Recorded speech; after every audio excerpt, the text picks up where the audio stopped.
Al-Khwarizmi was an exceptional mathematician who was responsible for introducing two key mathematical concepts to the West. Al-Khwarizmi recognised the incredible potential that the Hindu numerals had to revolutionise mathematics and science.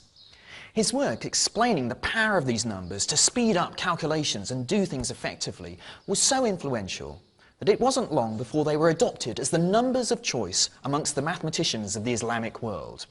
In fact, these numbers have now become known as the Hindu-Arabic numerals. These numbers, 1 to 9 and 0, are the ones we use today all over the world.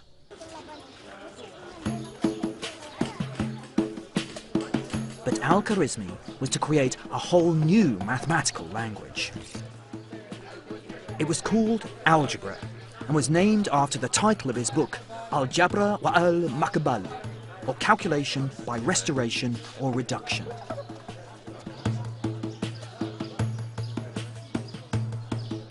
Algebra is the grammar that underlies the way that numbers work.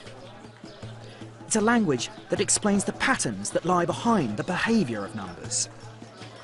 It's a bit like a code for running a computer program. The code will work whatever the numbers you feed into the program. For example, mathematicians might have discovered that if you take a number and square it, that's always one more than if you take the numbers either side and multiply those together. For example, 5 times 5 is 25, which is one more than 4 times 6, 24. 6 times 6 is always one more than 5 times 7, and so on. But how can you be sure that this is going to work whatever numbers you take? To explain the pattern underlying these calculations, let's use the dyeing holes in this tannery.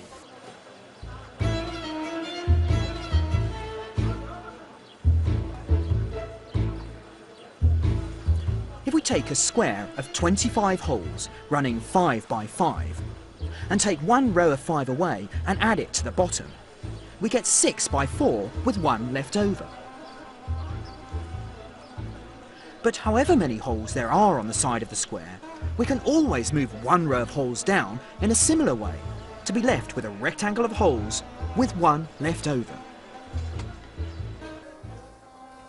Algebra was a huge breakthrough. Here was a new language to be able to analyse the way that numbers worked.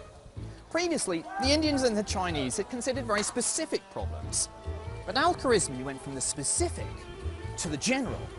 He developed systematic ways to be able to analyse problems so that the solutions would work whatever the numbers that you took.